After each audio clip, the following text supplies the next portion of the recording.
बच्चों, आज हम पढ़ेंगे सूरदास जी का तीसरा पद। सूरदास जी का तीसरा पद पढ़ेंगे और इसकी भी सभी को व्याख्या करनी है।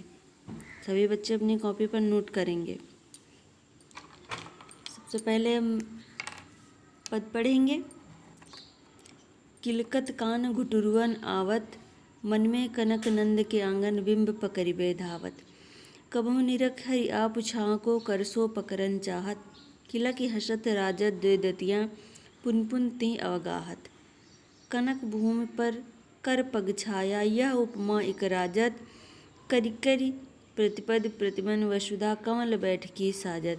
बाल दशा सुख निरख जशोदा पुन पुन नंद बुलावत, अचरा तल्लय ढाक सूर्य के प्रभु को दूध पियावत। सबसे पहले हम अर्थ देखेंगे।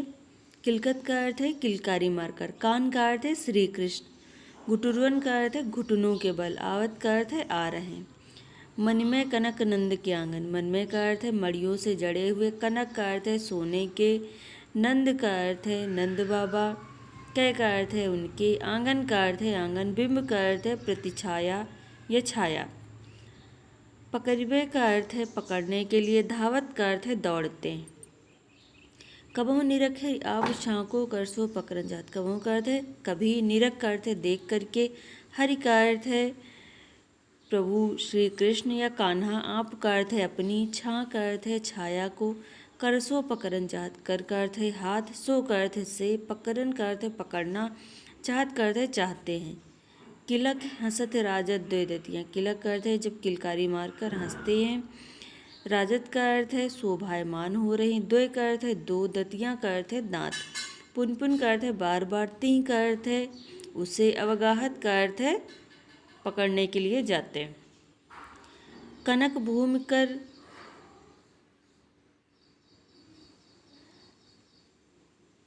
अवगाहत का अर्थ है दिखाते हैं।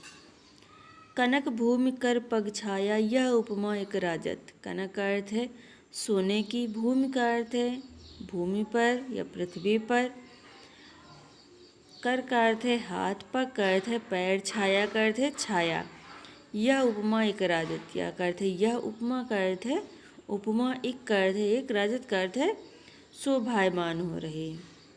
करिकर प्रतिपद प्रतिमन वसुधा कमल बैठकी साजत, करिकर का अर्थ है जहाँ जहाँ, कर का अर्थ है हाथ, अर्थवत जहाँ जहाँ वो हाथ रखते, प्रतिपद का अर्थ है प्रत्येक पैर, प्रतिमन का अर्थ है प्रत्येक मणि, वसुधा का अर्थ है पृथ्वी, कमल बैठकी साजत, कमल का अर्थ है कमल का आसन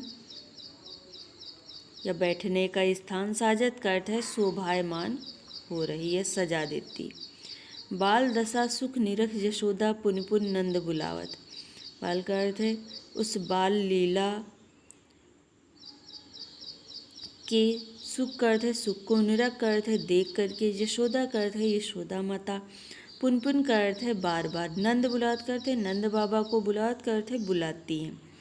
अचरा तल्ले ढाक सूर्य के प्रभु को दूध पियावत, अचरा का अर्थ है आंचल, तर का अर्थ है के नीचे, लय का अर्थ है लेकर, ढाक का अर्थ है ढककर, सूर्य का अर्थ है सूरदास जी के, प्रभु का अर्थ है सूरदास का अर्थ है सूरदास जी, प्रभु का अर्थ है कृष्ण को, दूध पियावत का अर्थ है दूध पिलाने लगती। संदर्भ कैसे लिखना है सभी को पता है। यहाँ प्रसंग लिखेंगे कि जब भगवान श्री कृष्ण बहुत छोटे हैं, सूरदास जी ने उनकी बाल लीला का वर्णन किया है। यहाँ पर उनकी जो वात्सल्य लीला है, बाल लीला है, उसका वर्णन किया गया है। व्याख्या देखेंगे।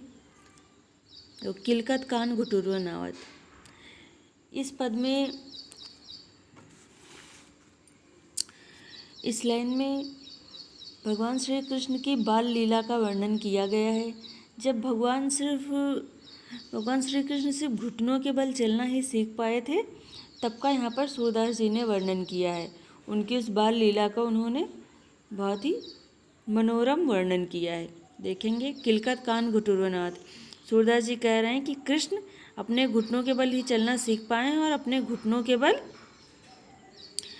हंसते हुए चले आ रहे हैं। मन में कनकनंद के आंगन बिंब पकड़ बेधार, कह रहे हैं जो श्री कृष्ण घुटनों के बल हंसते हुए चले आ रहे हैं, तो नंद बाबा का जो आंगन है वो सोने से बना हुआ है और सोने से बना हुआ है, उसमें मड़ियाँ जड़ी हुई हैं। तो जब वो घुटनों के बल चलते हैं तो उन मड़ियों में उनकी प्रतिछाया दिखाई देती है, उनका बिंब दिखाई देता है या उनकी छाया दिखाई देती है।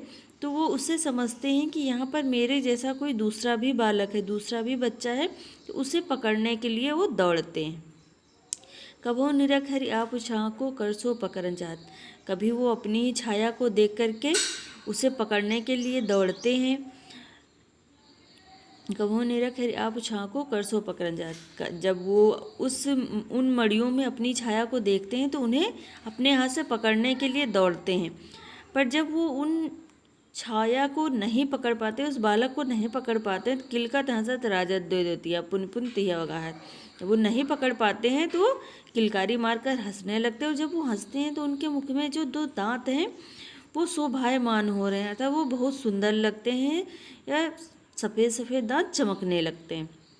पुन पुन तिया वगाहत, और इसी तरह वो बार बार कर रहे हैं, बार बार उस अपने जैसे उस बच्चे को पकड़ने के लिए दौड़ते हैं और फिर जब नहीं पकड़ पाते तो किलकारी मारकर वो बार बार हंस रहे हैं।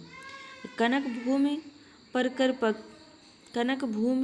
कर पग छाया, ये उपमा की राजत, जो सोने की भूमि है, सोने की जो पृथ्वी है, उस पर उनके जो हाथ पैर है, उनकी जो छाया है बहुत ही सुंदर लग रही। कह रहे ये उपमा एक राजत, ऐसा लग रहा है कि वहाँ पर कोई उपमा दी जा रही, कोई उपमा शोभायमान हो रही है।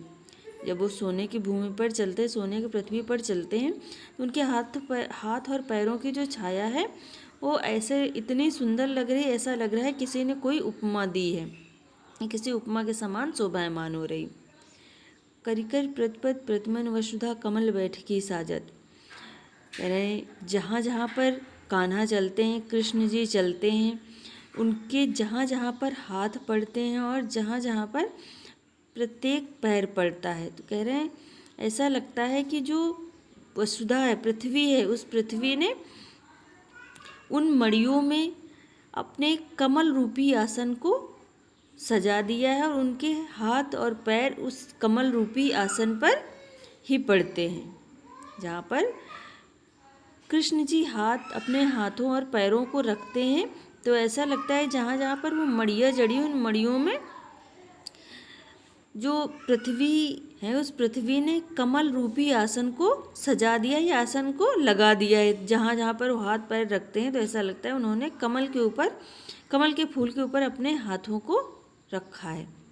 बाल दशा सुख निरख जशोदा पुन पुन नंद बुलात, जो भगवान श्री कृष्ण हैं उनकी बाल लीलाओं को देख कर के यशोदा माता को बहुत ही सुख प्राप्त होता है, वो बहुत ही प्रसन्न हो जाती हैं। तो इस सुख को प्राप्त करने के लिए वो बार बार नंद बाबा को बुलाती हैं कि आप भी आके कृष्ण की बाल लीलाओं को देख लीजिए।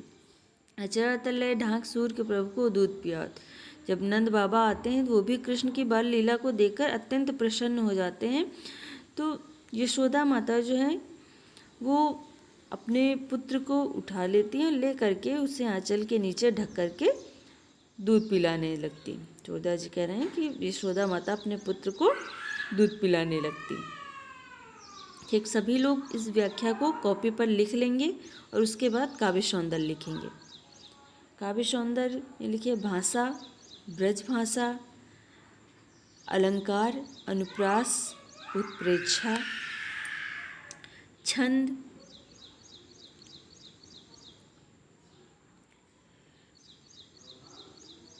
गेय पद, शैली, मुक्तक शैली, गुण, प्रसाद, रस, वात्सल्य रस। ठीक है, सभी लोग लिख लेना।